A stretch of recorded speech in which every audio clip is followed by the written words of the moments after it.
Well, hello everybody. My name is Dave Ebert. I'm a high school teacher at Oregon High School, and I want to share with you a project that my students and I did, we hosted a STEM fair. And if you are an elementary teacher watching this, this is perfect for you. If you're a high school teacher watching this is perfect for you, because what we did is we got a group of high school students to create math and science related stations that we set up for some elementary school students who came and visited us and learned from the stations that the high school students set up.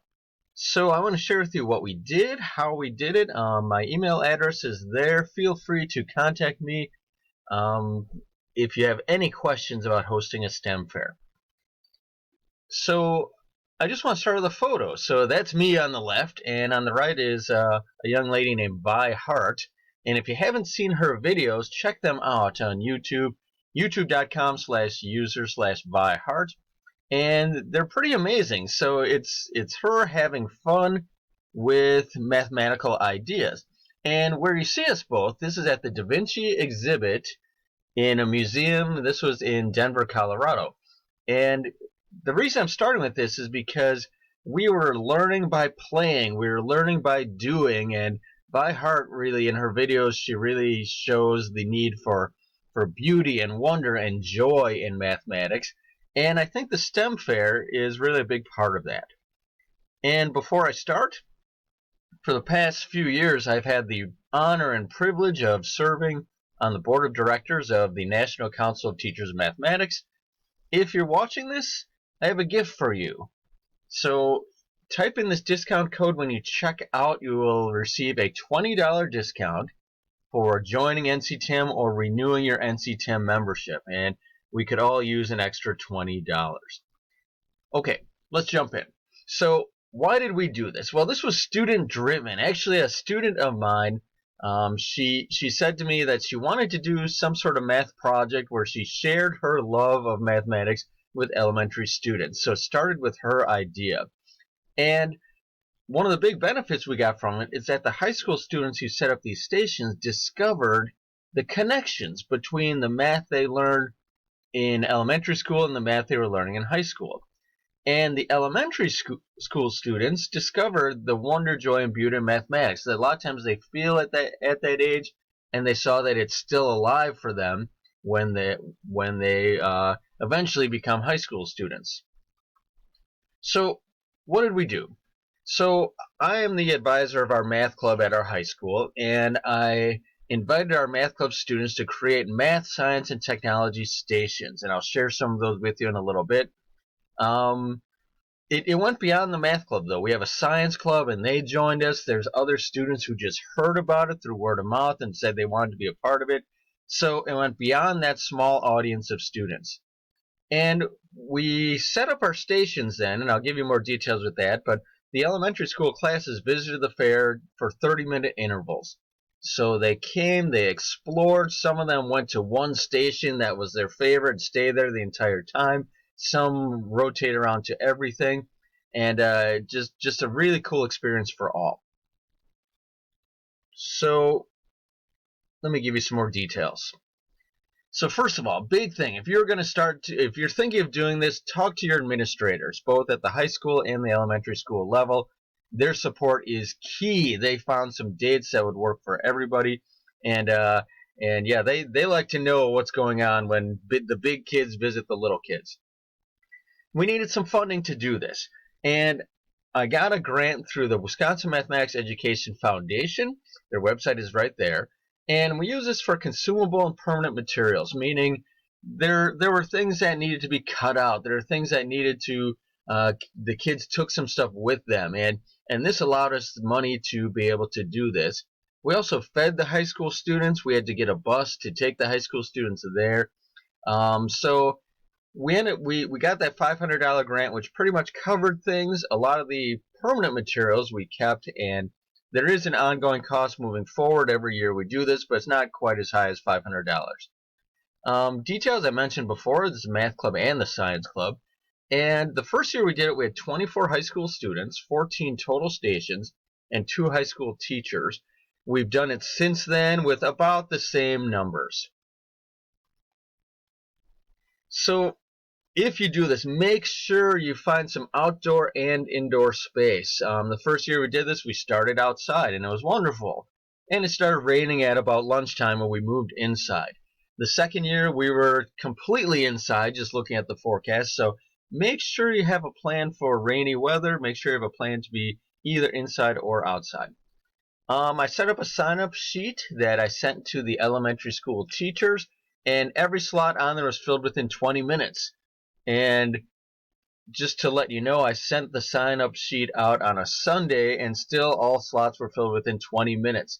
The teachers who couldn't come were upset with me because they really wanted to make sure they were there. So this was very popular. Everyone wanted a part of it. We had 28 different classes come. Over 600 elementary students came through. The high school students were exhausted by the time this was done. So they got a taste into what it's like to teach kids all day long. We also contacted the local newspaper. They came, they took some photos. I'll share some of those with you at the end. They wrote an article on it. So just this community involvement, I think, is key. So if you're going to do it, go all in, and call your local newspaper. They're always excited to share good news going on in our schools. So the stations we had, here's some different things we did. So Fresnel lenses. So what a Fresnel lens is, it's like a large parabolic lens that is sliced and put into a 2D surface, and it's used to magnify surfaces. You can use it to start fires if you're camping. So we had some students working with Fresnel lenses. We had a group of students who just had those foam cube puzzles that many of us have in our classrooms. Those old school golf tee puzzles, that was one of the stations as well. One student brought in his Lego Mindstorm set that he used when he was younger. We had another group of students who just had pie tattoos and stickers that they gave to students. We have some parabolic listeners. I'll show you a photo of some of those where you can hear someone talking from really far away. We had some kids play mathematical mini golf as well. Pascal's triangle. So students wrote on the ground with playground chalk Pascal's triangle as large as they could make it. We had a student bring in all of her Rubik's cubes and demonstrated to students how she could solve them. And interesting story with that, we had a student, a migrant student from another country who spoke very little English. An elementary student spoke very little English, and he picked up a Rubik's cube and solved it in about 30 seconds. So really, for him, it demonstrated, that he was a really bright kid, was and is a really bright kid, and he was very proud that he could finally show his knowledge, even though he didn't understand the language going on around him. We had our science club set up a station, Science and Music, where students made little musical instruments. Sierpinski's Triangle, we had students create this using folded envelopes. Sphero is a remote-controlled sphere that we had the students drive around an obstacle course. Tessellations, so we had some big tessellations students could trace with sidewalk chalk on the ground. And Vitruvian Man, we had students measure their height and wingspan and graph the two on a set of axes. So here's just some testimonials, and I won't read all these for you, but these are testimonials from the elementary teachers, and really just saying what an awesome experience for the kids. It was so cool to watch them walk around with such excitement. Thank you. You can pause and read if you wish. I'll keep going. First graders love the following stations. Thanks for having us join the STEM world. What a great experience for the kids. And man, this too, I can't say enough about the kids you brought with you. The high school students loved doing this, and they were engaging, patient, great teachers. Big message from everyone that they hope we come back. Here's a photo that was shared by one of the students' parents. So this kid went home, wrote on his whiteboard at home, the STEM fair is about learning about science, technology, engineering, and math. There are Rubik's Cubes to solve. There's harmonicas to make, a sphere to drive, pyramids to make, tattoos. I think it's fun to do it all. And there he is with his harmonica that he made at the STEM fair. And just some photos for you so you can kind of see the logistics. So we had tables set up in a circle, and the high school students stood outside the tables. The elementary kids went on the inside. They roamed around. And you can see a couple kids at each of these stations here, and that's typically how it was. There were like 2 kids at one station, 3 kids at another, and they roamed around. And here's Peter with his mind storms. Here's kids making musical instruments. You can see, the elementary, the high school kids just getting right in and working together. Here's some high school students. I'm not even sure what these guys are doing, but you can just see the engagement on everyone's face. Here's one of our high school students with just different puzzles, and the kids came over, visited, and did these puzzles at different times. Here's some kids working on tessellations. Here's Gabby with a young lady. This is the parabolic listener I told you about. So kids can stand really far away and hear what other kids are saying. So we had them play Simon Said with these things standing about 50 feet apart from each other.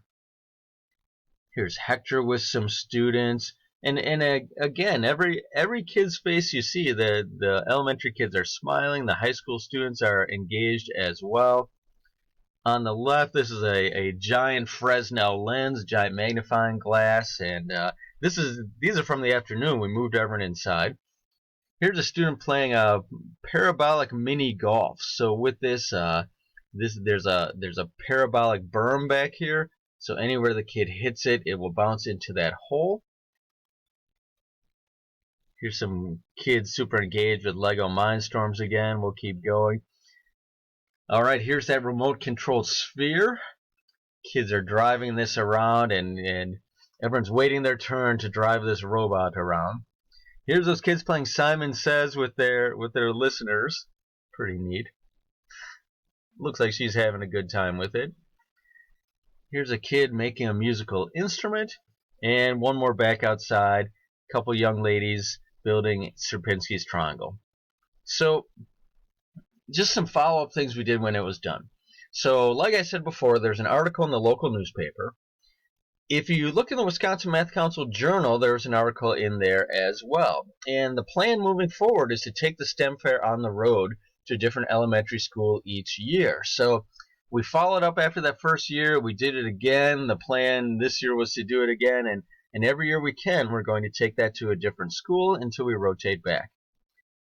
Well, I hope this inspires you, because the STEM fair, I think, it was a great benefit to our elementary kids, to our high school kids, to me as a teacher. Your kids will love it, whether you're elementary students or high school students. So find a partnership. If you're a high school teacher, reach out to someone at the elementary level. If you're an elementary teacher, reach out to someone at the high school level. And please, please, please, send me an email. Let me know if this is something you're thinking of doing. I can help you out in any way I can. I'll even share materials with you if you want to share anything we've got. So I hope you move forward with this. I hope this has been informative. But take care, and if you do decide to host a STEM fair, good luck to you. You will be so happy that you did it.